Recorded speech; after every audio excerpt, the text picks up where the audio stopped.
చంద్రబాబు గారు ఎందుకు పొత్తు పెట్టుకుంటున్నారు సార్ బీజేపీ పార్టీతో? ప్రజలకు సమాధానం చెప్పండి అని అడుగుతున్నాం.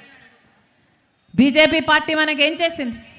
ఈరోజు బీజేపీ పార్టీకి ఒక్క ఓటైనా, ఒక్క సీట్ అయినా, ఒక ఎమ్మెల్యే అయినా, ఒక ఎంపీ అయినా ఉన్నాడా?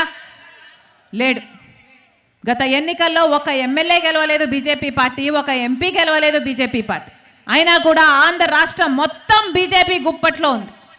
ఆంధ్ర రాష్ట్రాన్ని పరిపాలిస్తున్నది ఏ పార్టీ? ఏ పార్టీ? BJP party. ఎందుకంటే ఒక పక్క పాలకపక్షం, ఇంకో పక్క ప్రతిపక్షం, రెండు పార్టీలకు బీజేపీ పార్టీ కావాలట. ఇదొక లవ్ ట్రయాంగిల్. రెండు పార్టీలకు బీజేపీ పార్టీ కావాలట. బీజేపీ పార్టీ ఏమో ఇద్దరితో కలిసి డ్యూయెట్లు పాడుతుంది. ఎందుకు పాడదు? ఒక పక్కేమో పాలకపక్షం, ఇంకో పక్షేమో ప్రతిపక్షం. ఇద్దరు స్వప్రయోజనాల కోసం ప్రజల ప్రయోజనాలను తాకట్టు పెట్టారు. ఏ ఒక్కరు మనకు ప్రత్యేక హోదా కావాలి అని ఏ ఒక్కరు అడగరు.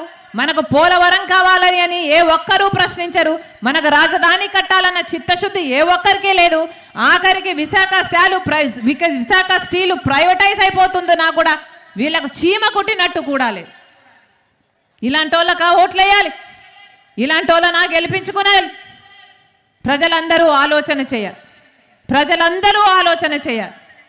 ఈరోజు జగన్మోహన్ రెడ్డి గారు సిద్ధమని బయలుదేరారు. దేనికి సిద్ధం సార్ అని అడుగుతున్నాం. ఈ సిద్ధం అనే క్యాంపెయిన్కి 600 కోట్ల రూపాయలు ఖర్చు పెడుతున్నారు. 600 కోట్లంటే ఎంతో తెలుసా? ఎన్ని సున్నాలన్నా? ఎన్ని సున్నాలు?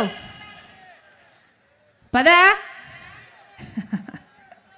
నిద్రపోతున్నారో లేదో అని చూస్తున్నా. 600 కోట్ల